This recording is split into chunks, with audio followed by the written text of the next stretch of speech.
नमस्कार दोस्तों। बिहार में जितने भी युवा होते हैं उनका सपना होता है कि हम बीपीएससी क्रैक करें, यूपीएससी क्रैक करें, और कहीं ना कहीं काफी मुश्किल भी होता है क्योंकि बिहार का सबसे बड़ा एग्जाम है बीपीएससी। और इसमें अगर आपको अधिकारी बनना है तो आपको पता चलेगा जब किसी रिजल्ट होल्डर से मिलिएगा तो क्या कुछ करना होता है एक अधिकारी बनने के लिए, आपको पता चलेगा। और अभी हमारे साथ पटना बिहार की बेटियां निहारिका सिन्हा है और इनका बीपीएससी 68वीं में 185 रैंक आया है। इनसे जानते हैं कि क्या कुछ इन्होंने किया, कैसे पढ़ाई किया, क्या कुछ स्ट्रगल था इनका। सबसे पहले स्वागत है Niharika ji. Thank you so much. पढ़ाई कैसे की शुरुआत में, जब आपको लगा होगा ग्रेजुएशन कंप्लीट की होंगी तो क्या शुरू से ही सोच रही थी कि हमको अधिकारी बनना है या कुछ और सपना था? सर शुरू से ही था कि इस फील्ड में आना है, सिविल सर्विसेज में जाना है। और ग्रेजुएशन के सेकेंड ईयर में जब कोविड आया था तब मैंने प्लान कर लिया था कि बीपीएससी देना है। और मैंने जिस रात डिसाइड किया था कि बीपीएससी देना है उसी रात मैंने इसका सिलेबस देखा पूरा। अच्छा। सिलेबस लिखा, फिर यूट्यूब पे वीडियोस देखे कि इसकी तैयारी कैसे करनी है, क्या बुक्स चाहिए होती है। और सर सेकेंड ईयर से मैं एनसीईआरटी पे ध्यान देना शुरू कर दिया था। जब मेरे क्लासेस नहीं होते थे या एग्जाम्स नहीं होते थे कॉलेज में तब मैं एनसीईआरटी पढ़ती थी। और जब मई 2022 में मेरा कोर्स खत्म हो गया कॉलेज में, मैं ग्रेजुएट हो गई थी उस टाइम, तो मैंने फुल फ्लेजेड अपनी पढ़ाई स्टार्ट कर दी थी बीपीएससी के लिए। जी सर। तैयारी ग्रेजुएशन करते टाइम से ही आपने चालू कर दिया? जी, मन तो पूरा बना लिया था कि अब बीपीएससी करना है। अच्छा। तो मैंने स्टार्ट कर दिया था। अच्छा, काफी सारे अभी इंजीनियरिंग के छात्र बीपीएससी या सिविल सर्विसेज में आ रहे हैं, आपने भी कोई डिग्री या बीटेक वगैरह किया है क्या? जी नहीं सर, मैं आर्ट्स बैकग्राउंड से हूँ। मैंने बीए इन इकोनॉमिक्स किया है। अच्छा, मीडियम कौन सा है था, हिंदी था या इंग्लिश था? मेरा मीडियम इंग्लिश था। इंग्लिश था जी सर। अच्छा, अभी हिंदी वालों को लेकर काफी कहा जा रहा है कि हिंदी से अगर आपको करना है तो काफी मुश्किल हो जा रहा है, लेकिन इंग्लिश वालों का रिजल्ट कुछ ज्यादा हो रहा है, कुछ खासा अंतर देखने को मिलता है क्या? जी सर, मुझे लगता नहीं है कि खासा अंतर है दोनों में। रिजल्ट्स हिंदी के भी आ रहे हैं। मैं एक दो टॉपर्स से मिली हूँ जिन्होंने हिंदी में बहुत अच्छा प्रदर्शन किया है। और सर इंग्लिश का ये माना जाता है कि एक फॉर्मल लैंग्वेज है, तो इसमें आप अगर लिखते हैं तो अच्छा होता है, पर अगर आप हिंदी में भी लिख रहे हैं या इंटरव्यू हिंदी में दे रहे हैं तो वो आपके रिजल्ट पे कुछ खासा फर्क नहीं करता है। अच्छा, कैसे तैयारी कैसे किया आपने? सेल्फ स्टडी किया या जिस तरह से कोचिंग क्लासेस की भीड़ जो हो रही है इस टाइम, तो कैसे तैयारी किया आप? सर जब सेकेंड ईयर में थी तो खुद से पूरा सब कुछ देखा। जब ग्रेजुएट हुई तो पेरेंट्स को लगा कि अभी नई नई है ही तो इसे कहीं तो एडमिशन दिलवा देना चाहिए। तो सर मम्मी पापा ने फाउंडेशन कोर्स एक जगह दिलवा दिया था। पटना में ही? पटना से ही मैंने पढ़ाई की। अच्छा। और मैं क्लासेस गई, वहाँ से क्लासेस भी किए। तो हुआ था कि अगले साल 2023 के मई तक एग्जाम होगा और एग्जाम आ गया था जनवरी में ही। उस टाइम जब अनाउंसमेंट हुआ तब हुआ कि अब खुद से ही करना पड़ेगा। फिर सिलेबस खत्म करने की कोशिश की तो लगा कि इतनी जल्दी तो हो नहीं पाएगी, तो मैंने कोर सब्जेक्ट्स पे ही ज़्यादा ध्यान दिया। और फरवरी में मैंने एग्जाम दिया। और मुझे लगता है कि ज़्यादातर आप क्लासेस कर भी रहे हैं कहीं से तो आपको सेल्फ स्टडी करना ही पड़ेगी। 10% आपको टीचर्स गाइड कर सकते हैं, कोचिंग क्लासेस के नोट्स हेल्प कर सकते हैं, पर आपको 90% तो खुद ही देना है। आपको सब बच्चे एक ही नोट्स लिख रहे हैं पर पढ़ना तो आपको है वो नोट्स। जब तक आप वो नोट्स नहीं पढ़ेंगे आप वो एग्जाम तो आपको वहाँ लिख के आना ना सर। तो सेल्फ स्टडी ही। जब रिजल्ट हो जाता है उसके बाद जब लोग इंटरव्यू देते हैं या जो लोग किसी से बोलते हैं तो बोलते हैं कि हमने 16 घंटा पढ़ाई किया, 18 घंटा पढ़ाई किया। आपने कितने घंटे स्टडी किया, सेल्फ स्टडी? जी सर, सेल्फ स्टडी के मैं बता रही हूँ। प्रीलिम्स के टाइम मैं रात के समय पढ़ती थी तो 4 से 5 घंटे पढ़ती थी। और जब मेरा प्रीलिम्स हो गया, मेंस की तैयारी करनी थी तो बहुत कम समय था हमारे पास। तो सर मैंने 10 से 12 घंटे उस टाइम पढ़ाई की थी। और सर अच्छा। मुझे नहीं लगता कि 16 घंटा करते होंगे लोग, पर जो सर मेरा प्रोडक्टिविटी था वो 10 से 12 घंटे था। और एग्जाम के नजदीक आते आते तक वो 8 से 10 घंटे हो गए। बिहार सबसे भर्ती परीक्षा में हजारों छात्र हुए सफल। अब आपकी बारी है, आज ही तैयारी शुरू करें ऑफिसर सेकेंडरी के साथ।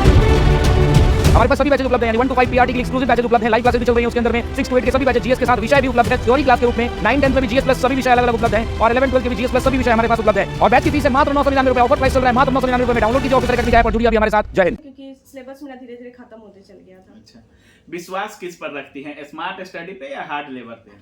सर स्मार्ट स्टडी मुझे ज़्यादा अच्छा लगा। हार्ड वर्क आप करते हैं पर आप वो स्मार्टली करते हैं तो वो आपको इफेक्टिव आउटपुट देता है किसी चीज़ में। जो मैंने अपने मेंस में बहुत किया। मैं स्मार्टली सब कुछ पढ़ती थी, मैं सिलेबस को अच्छे से एनालाइज करती थी कि हर साल पूछा क्या जा रहा है, कहाँ मैं बिहार स्पेशल डाल सकती हूँ सब क्वेश्चंस में। तो सर स्मार्टली तो पढ़ना चाहिए, पढ़ सब रहे हैं, हार्डवर्क सब दे रहे हैं, पर स्मार्ट वर्क तो आपको करना ही है। एज कितना हो गया है अभी? सर अभी मेरी एज 22 है। काफी कम उम्र में सफलता मिल चुकी है और काफी कम उम्र में आप अधिकारी बन चुकी हैं। जो सपना होता है एक बिहार में, वो बोलते हैं कि हमको अधिकारी बनना है, बीपीएससी क्रैक करना है। 22 साल के उम्र में तो लड़के डिसाइड करते हैं कि हमको बीपीएससी का तैयारी करना है। आपने सफलता पा लिया है। किताबें कौन सी थी जिनको आपने फॉलो किया? सर किताबें तो जो सब टॉपर्स यूज करते हैं वो मैंने भी यूज की थी, क्योंकि टॉपर्स रेकमेंड कर रहे हैं तो जरूर उन बुक्स में कुछ है, इसीलिए। क्या था बुक लिस्ट आपका? जी पॉलिटी के लिए मैंने लक्ष्मीकांत की बुक यूज की थी, और हिस्ट्री के लिए मैंने बिपिन चंद्रा की किताब पढ़ी थी, और आपका करंट अफेयर के लिए मैंने एक सोर्स ही लिया था। और इकोनॉमी, सर मेरा इकोनॉमिक्स बैकग्राउंड था तो बस मुझे करंट अफेयर्स ही देखना पड़ा था अलग से। और साइंस के लिए मैंने क्लास नोट्स पे ध्यान दिया था। अच्छा, अभी करंट को लेकर काफी ऐसा कहा जा रहा है जैसे बिहार स्पेशल भी कुछ पूछ रहा है पीटी वगैरह में। करंट और बिहार स्पेशल का कुछ ज्यादा ही अभी पीटी में क्रेज रह रहा है, तो करंट के लिए कुछ खास कैसा सोर्स यूज की थी आप, यूट्यूब वगैरह या कुछ? जी सर यूट्यूब तो मैंने बहुत अच्छे तरीके से इस बार यूज किया है। मतलब यूट्यूब से तो आप बहुत ही चीज पढ़ सकते हैं। अगर कोई आपको न्यूज में नहीं पता है, समझ में नहीं आ रहा, आप यूट्यूब पे बस सर्च कर दीजिए, आपको वो वर्ड पूरा अच्छे तरीके से एक्सप्लेन कर दिया जाएगा। तो सर इस बार जो 69th हुआ वो यूपीएससी ओरिएंटेड हम देख रहे हैं कि होते जा रहा है, मतलब करंट अफेयर्स ओरिएंटेड। तो अब करंट अफेयर्स के साथ ही पढ़ना पड़ेगा। और सर सिर्फ एक सोर्स रखना ये नहीं कहा जा सकता है, मैंने मल्टीपल सोर्सेज बोल सकते हैं, बहुत सारे वेबसाइट्स हैं, आप कहीं से भी करंट अफेयर पढ़ सकते हैं। अब ऐसा नहीं है कि हर टाइम करंट अफेयर पढ़ते रहना, मतलब जहां से आपको लगा कि ये चीजें हमारे लिए फायदेमंद है आपने यूज कर दिया है। जी सर एक मंथली मैगजीन में रखती ही थी, न्यूज़पेपर पढ़ ही रही थी, और फ्री टाइम में रही तो कोई टेलीग्राम पे चैनल है उस पे न्यूज पढ़ लिया। इतने सारे आईएएस इंस्टीट्यूट्स के वेबसाइट चैनल्स हैं। 68वीं बीपीएससी से बीपीएससी में एक परिवर्तन भी आया है और इसमें ऐसे को ऐड किया गया है। ऐसे देखा जाता था कि यूपीएससी में रहता था, लेकिन पहली बार 68वीं बीपीएससी में ऐसे को ऐड किया गया था। कुछ खासा अंतर देखने को मिला? सर ऐसे में मुझे नहीं लगता मुझे दिक्कत हुई, क्योंकि मेरा बैकग्राउंड था तो मुझे लिखने की आदत थी, लिटरेचर वगैरह मेरा अच्छा था। मैंने 10th आईसीएसई से की थी, तो मेरा लिटरेचर और राइटिंग प्रैक्टिस अच्छा रहा। मुझे सर ऐसे में 170 मार्क्स मिले थे। 170? जी सर। अच्छा, काफी अच्छा रैंक है। ये बताइए कि जैसे मॉक को लेकर टेस्ट सीरीज के पीछे काफी सारे छात्र अभी भाग रहे हैं, जैसे जिनका कोर्स कंप्लीट नहीं भी होता है अपना मॉक लेकर बैठ जाते हैं और खुद को आंकते हैं कि हमारा कितना नंबर आ रहा है नहीं आ रहा है। आपने टेस्ट सीरीज वगैरह का ज्यादा कुछ किया कि नहीं? सर मैं टेस्ट सीरीज देती थी, क्योंकि उसी से आकलन लगेगा कि क्या आ रहा है क्या नहीं आ रहा है। अगर कोई सब्जेक्ट का मुझे नहीं भी आ रहा है तो मैं अटेम्प्ट नहीं करती थी, मतलब अब तो नेगेटिव आ गया तो अटेम्प्ट नहीं, मैं कम से कम 150 क्वेश्चन वो देख लेती थी, कम से कम कुछ नए क्वेश्चन तो पता चलेंगे जो मुझे नहीं आता, जो मैंने कभी पढ़ा ही नहीं, तो चलो उस हिसाब से मुझे वो 150 नए क्वेश्चन पता चलेंगे। पर हाँ, कहीं भी मॉक टेस्ट लगाना ये बेवकूफ़ी की बात है कि सब जगह आपको सुप्रीम क्वेश्चंस नहीं मिलेंगे। अच्छे अच्छे इंस्टीट्यूट्स के जगह पे लगाइए, अपने पीयर ग्रुप में पूछिए कि कहाँ अच्छा चल रहा है। ग्रुप में है तो अलग अलग इंस्टीट्यूट्स में आप सब एडमिशन ले सकते हैं, और कहीं एक का जहाँ का आपको पसंद है आप सब फ्रेंड्स मिलके उस जगह का बना सकते हैं। बिल्कुल। आंसर राइटिंग को लेकर कहा जाता है कि अगर पीटी वाले, तो काफी छात्र ऐसे भी होते हैं जो मतलब थोड़ा उनका ऑब्जेक्टिव अच्छा है तो पीटी ठीक ठाक से क्लियर कर लेते हैं, लेकिन मेंस में उनको काफी दिक्कत हो जाती है आंसर राइटिंग में। आंसर राइटिंग में क्या कुछ ऐसा डालना होता है कि एग्जामिनर को आपका जो कॉपी है ज्यादा अट्रैक्ट करे? जी सर, आंसर राइटिंग मैंने स्टार्टिंग से ही शुरू किया था। जब मैं प्रीलिम की तैयारी कर रही थी तभी से मैं आंसर राइटिंग कर रही थी। और सर मैंने यूपीएससी के भी क्वेश्चंस लिखे। तैयारी मेरी पूरी बीपीएससी की रही, पर मैंने यूपीएससी के भी क्वेश्चंस लिखे। अच्छा। क्योंकि हमें पता था कि शॉर्ट मतलब लेवल जो था आपने अप रखा था? जी सर, क्वेश्चंस के लेवल मैंने अप ही रखे थे। अच्छा। क्योंकि पता नहीं क्या आ जाता, और बहुत मदद भी मिला 68 में, क्योंकि जो शॉर्ट क्वेश्चंस आए वो उसी तर्ज पे आए थे। और 69 में तो पूरा करंट अफेयर बेस्ड ही कर दिया था उन्होंने, तो मदद तो बहुत मिला। और आंसर राइटिंग स्टार्टिंग में दिक्कत होता है, पहला तो यही होता है कि शुरू क्या करें, पढ़ाई नहीं है कुछ तो लिखे नहीं क्या।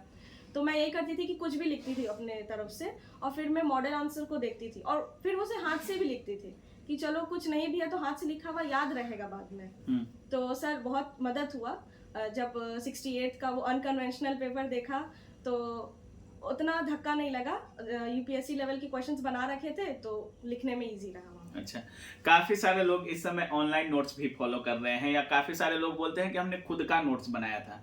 आपने किसी और का नोट्स फॉलो किया, या किसी क्लास का नोट्स फॉलो किया, या खुद का नोट्स बनाया आपने? सर हिस्ट्री के लिए मैंने खुद के नोट्स बनाए थे, और साइंस के लिए जैसे मैंने कहा क्लास नोट्स का हेल्प लिया था। अच्छा जी सर। अच्छा, काफी सारे ऐसे भी छात्र होते हैं जिनका पीटी में भी अच्छा स्कोर हो पाता है, मेंस में भी अच्छा, लेकिन इंटरव्यू में काफी उनका बॉडी लैंग्वेज हो गया, काफी चीजों को लेकर कुछ कम अंक मिल जाते हैं। इंटरव्यू के लिए क्या किया आप? मॉक कहीं दी थी? जी सर। सर मैंने मॉक्स बहुत जगह लगाए थे, क्योंकि वो लास्ट स्टेज होता है, आखिर में आदमी हाथ पैर हर जगह मारेगा, तो मैंने भी बहुत ट्राई किया था।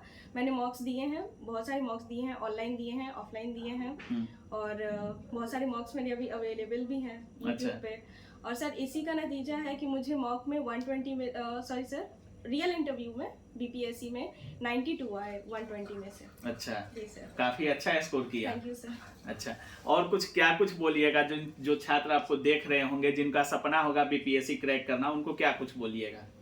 सर ये ऐसा भी एग्जाम नहीं है कि निकाला नहीं जा सकता है। जब मैं इस एग्जाम के लिए आई थी तो मुझे कुछ नहीं पता था। कुछ नहीं पता था? कुछ नहीं, यूट्यूब से देख देख के समझी, टीचर से हेल्प लिया, यूट्यूब था, गूगल था, टीचर्स थे, मेंटर्स भी होते हैं, उनसे पूछा, सब कुछ इधर उधर से जान के मेरे सीनियर से पूछा कैसे करना है, तब जाके इस बारे में अच्छे से समझ में आया कि क्या क्या इसमें लगता है इस एग्जाम में। घर तो पूरा मिडिल क्लास फैमिली की तरह है। घर में कोई ऐसा था जो आपको बताए कि अगर आपको अधिकारी बनना है या बीपीएससी क्रैक करना है तो ऐसे पढ़ना होगा या ऐसे पढ़ना होगा? घर में कोई सपोर्ट करता था सिलेबस को लेकर या बीपीएससी को लेकर? जी सर, सपोर्ट तो मम्मी पापा की तरफ से बहुत रहा कि एग्जाम देने के लिए अगर तुम्हें हाथ आगे बढ़ी हो तो अच्छे से एग्जाम दो। और सर जब धीरे धीरे एग्जाम नज़दीक आते रहा तो बहुत सपोर्ट मिला। जैसे मेरा इंटरव्यू जब आया था तो ये इंसिडेंट मैं शेयर करूंगी। मैं 4 न्यूज़पेपर घर में मंगाती थी, क्योंकि अच्छा। कब क्या आ जाए न्यूज़पेपर लगता था। बिल्कुल। तो 2 इंग्लिश के 2 हिंदी के, तो मेरी माँ हिंदी के न्यूज़पेपर पढ़ के रखती थी, और उसमें से बिहार वाले जो आते थे वो अंडरलाइन करके रखती थी कि जब वो सुबह उठेगी तो मैं बता दूंगी कि बिहार में ये सब हुआ है। अच्छा, मम्मी आपकी ये करती थी? मतलब मम्मी भी पढ़ती थी आपके लिए? जी सर, बिहार का जितना न्यूज रहता था वो पढ़ के रखती थी कि ये इम्पोर्टेंट है, बिहार के तो बहुत सारा उसमें न्यूज रहता है, ये इम्पोर्टेंट है बेटा, पढ़ लेना। वो पेन से सब मार्क कर देती थी, और वो बता भी देती थी कि इसमें ये इतना न्यूज है ये, और मेरे लिए बस इंग्लिश का न्यूज़पेपर्स रहता था पढ़ने के लिए। अच्छा। तो सर बहुत मदद मिला था। और शाम में मेरी बहन मेरा मॉक्स लेती थी अच्छे से बैठ के। बहन मॉक्स लेती थी? जी सर। अच्छा। मॉक्स तो मैंने लगाए हैं, और साथ में घर पे भी बहन बहुत अच्छे से क्वेश्चंस पूछती थी कि इस क्वेश्चन में पूछा जाएगा तो कैसे बोलोगी, ऐसे बैठा करो, ये क्वेश्चन है तो नहीं, इसका आंसर ऐसे नहीं देना है, थोड़ा आंसर जैसा देना है। मॉक दे के आती थी तो मुझे वीडियोस मिलते थे, तो पापा वीडियोस देखते थे और फिर बोलते थे कि कैसा है, आंसर्स कैसा दे रही हो। तो सर फैमिली से बहुत सपोर्ट मिला। मतलब आपको अधिकारी बनाने के लिए सारे जो घर के मेंबर थे वो खुद ही एग्जामिनर बन गए थे? जी सर, बहुत सपोर्ट मिला। मतलब लास्ट में इंटरव्यू जैसे लग रहा था ना कि सब लोग देने जा रहे हैं इंटरव्यू। चलिए, पोस्ट कौन सा मिला है? सर मुझे ADMO assistant disaster management officer की पोस्ट मिली है। चॉइस यही था? जी सर, चॉइस यही था, मतलब जो ऑप्शन होता है चुनने के लिए पोस्ट? जी सर, चॉइस मेरी यही थी, क्योंकि लेवल 9 की पोस्ट में अप्लाई नहीं कर सकती थी। मेरी एज उस टाइम 21 ईयर्स 4 मंथ्स थी, तो 21 ईयर्स में ये पोस्ट मैंने डाली थी। चलिए, बहुत बहुत धन्यवाद। Thank you sir. तो बाकी आप देख रहे थे, हमारे साथ अभी निहारिका सिन्हा थे, और जिस तरह से इन्होंने अपना स्ट्रेटजी शेयर किया, जिस तरह से इनको इनके फैमिली से सपोर्ट रहा। इनका कहना है कि इनकी मम्मी जो न्यूज़पेपर लेती थी, लास्ट में 4 न्यूज़पेपर ये मंगाती थी, और इनकी मम्मी अंडरलाइन करके न्यूज़पेपर को रखती थी। बहन मॉक्स लेती थी। पिताजी वीडियो देखकर बताते थे कि बेटा यहाँ थोड़ा अच्छा कर सकती हो, यहाँ अपना बेस्ट देख सकती हो।